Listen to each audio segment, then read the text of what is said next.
My father used to tell me about the sea when I was young. Son, he would say, the sea is no place for cowards or fools. She does not forgive your mistakes, and your punishment is swift. Being a young lad, my eyes would fill with wonder as my mind would be unable to comprehend the deeper meaning behind his words. It wouldn't come until I myself had seen what punishment was lurking in those regions ruled by salt and water. Tales speak of demons sailing the seas with soulless eyes and brandished swords. They speak of sinister, malicious creatures gutting the honest sailor and wicked pirate alike. One might listen to every rumor and story told by folks who never saw as much as a shoreline. The varieties are endless, and the vile people retelling them just to be noticed are tiring at best. Let me tell you then how I experienced those demons roaming the sea. The night was a stormy one, like so many on that particular journey of ours. We had secured the ship and us as tightly as any mortal might, and waited for the end of the tempest. But the rain would not pass, and the icy wind threw the ship over the sea as if the gods were playing a game of cricket. It was amidst this storm when they approached. With a vessel like any other, they rode the waves. Nothing hinted at the utter bulkiness behind. Not the dark black-red sails, not the warm red-brown wood, and not the bright burning lanterns. Bound by awe, I noticed how the ship not only found its way through the turbulent sea, but that it sailed in a controlled manner. As if the ocean was silent as a grave, the unknown ship cut its way towards us. It came straight to us. Despite the strange sinking sensation in my stomach, I did not realize before it was too late. The rain and the wind and the constant violent rocking had made it impossible to concentrate on small details in the distance. As soon as I glimpsed the torn black flag, I gave the alarm. Yet through the howling wind, even screaming at the top of my lungs reached only a few ears. All I could do was watch our doom draw closer as the waves toyed with us. With a deafening crash, the pirates announced their presence. The fierce collision threw me to the ground, and I had to make an effort to get back to my feet on the slippery wood. I was certain of my death by a wicked saber when suddenly the storm died down. The rain stopped and the waves calmed, reducing the sickening threshing to a gentle rocking. It was still dark nonetheless, but at least we stood a fair chance at fighting them. Stories of how those men boarded their prey with screams and shots, hell-bent on plundering everyone. This strange crew, however, didn't utter as much as a single word. If I wouldn't have known better, I might have thought them to be men of the crown, but their clothes were as ragged and torn as any saint's. Feeling my crawling guts settle, I gazed over the sea surrounding our ship.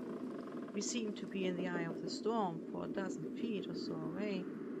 The waves were as high and deathly as they had been around us only minutes ago. I was at a loss for words. Why didn't they rob us? Upon examining the enemy, I saw fateful wounds on some of them. A gaping wound in the chest, a bullet hole in the neck, clothing soaked with blood and missing limbs. What kind of devil's work was that? Who of you is at a loss? A booming voice rang out, perhaps the captain of the crew.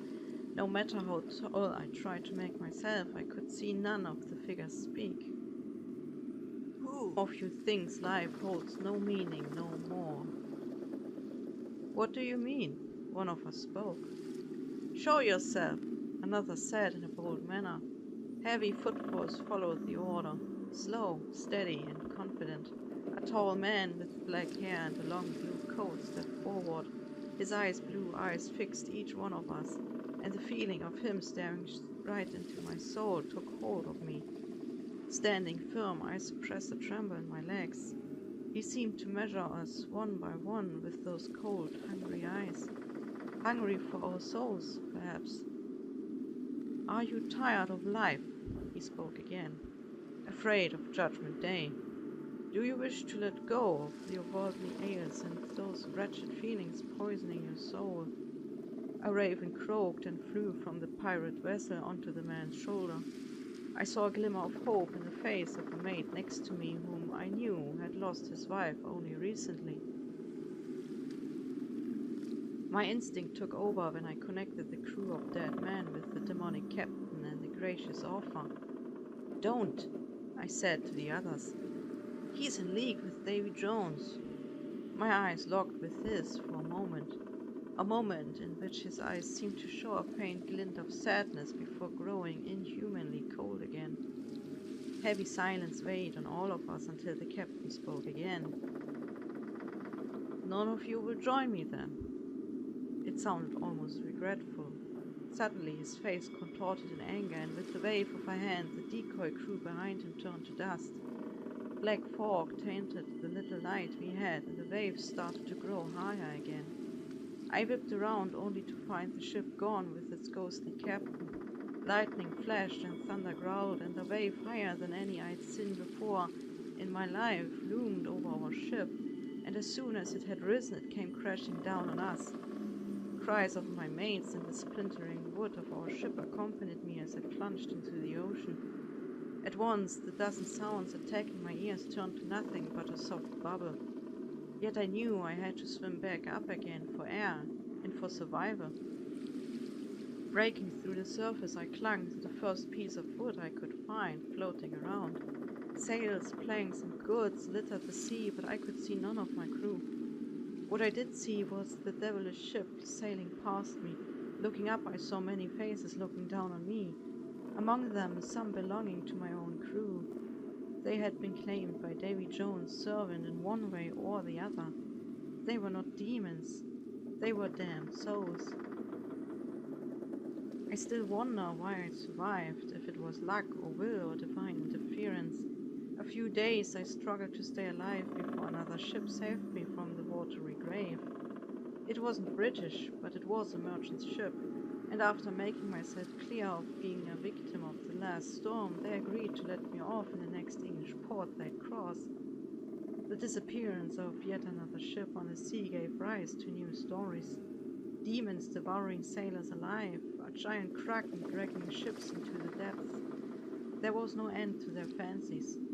I'm sure Davy Jones is part of the game, but even if this demonic captain is responsible for taking souls into the locker long before that time, he didn't seem a soulless being. He rather gave the impression of being bound against his will, damning him as much as the other sailors. Men who had been fathers and husbands and sons, they would continue sailing until Judgment Day, and perhaps even beyond that.